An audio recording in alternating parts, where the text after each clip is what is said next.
This is Duke University.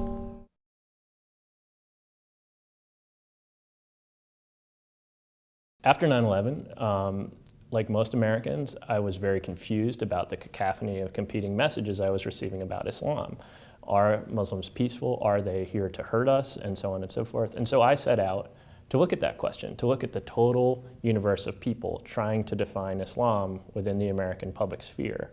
And when I did that, I discovered that the voices I was hearing and that most Americans are hearing are not representative of Muslim Americans. They're representative of fringe groups who have created a sea change in American public opinion about Islam. And that's why I wrote this book.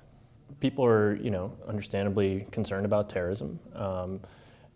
People who call themselves Muslims are implicated in most of the most scary terrorist events in recent history. And so, the American imagination is fertile for,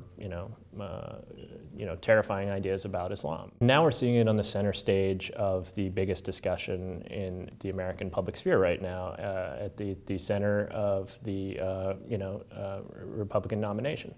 And so, I think many people are surprised that people like Donald Trump, Marco Rubio, Ted Cruz are willing to make such vehement anti-Muslim comments. But I think the other story here is how much those ideas are resonating with people. And people are beginning to realize that anti-Muslim sentiment is on the rise in the US, and that has dire consequences for our ability to counter ISIS's narrative and for our ability to protect ourselves against terrorism.